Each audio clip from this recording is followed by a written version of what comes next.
देवी अहिल्याबाई होळकरांच्या स्मारकासाठी आज या ठिकाणी मीटिंग होती आणि या स्मारकासाठी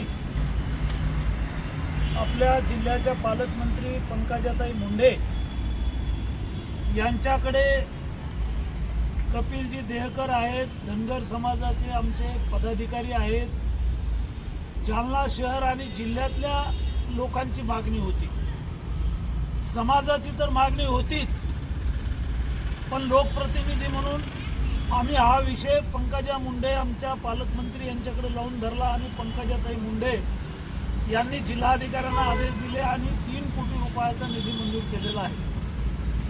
भव्य दिव्य अशा प्रकारचं हे स्मारक या ठिकाणी करायचं आहे। या ठिकाणी पुतळा उभा राहणार आहे, सुशोभीकरण राहणार आहे आणि त्याच्यासाठी आपल्या धनगर समाजाच्या वतीनं, भारतीय जनता पक्षाच्या वतीनं मी मनापासून पालकमंत्री पंकजा मुंडे यांचे आभार मानतो की त्यांनी आम्हाला 3 कोटी रुपये दिलेले आहेत। आणि या ठिकाणी आज बैठक होती समाजाची आणि बैठकीमध्ये ही सगळी चर्चा झालेली आहे। लवकरच आता स्मारकाचं काम चालू होईल आणि वर्षभरामध्ये हे स्मारक तयार करून जिल्ह्याचं एक ऊर्जा निर्मिती केंद्र होईल। सर्व समाजाच्या लोकांसाठी एक प्रेरणा देणारं केंद्र तयार होईल आणि जालना शहरातल्या मुख्य रस्त्यावर देवी अहिल्याबाई होळकरांचा पुतळा आपण उभा करतोय। देवी अहिल्याबाई होळकरांचं काम आपल्याला माहिती आहे। देशभरातली त्या काळामध्ये जे मंदिरं तोडली,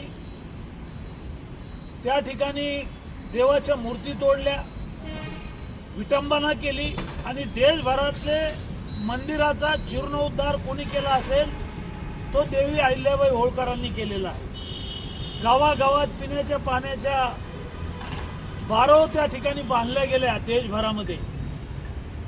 छत्रपती शिवाजी महाराजांप्रमाणे, झाशीच्या राणीप्रमाणे देवी अहिल्याबाई होळकर यांनी काम केलेलं आहे।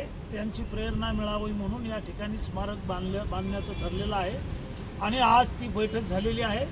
लवकरच एक मोठा कार्यक्रम घेऊन या ठिकाणी स्मारकाला आपण सुरुवात करणार आहोत।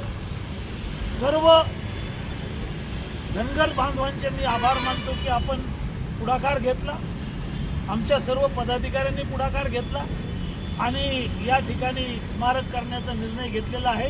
मी मनापासून आपल्या सगळ्यांचे आभार मानतो।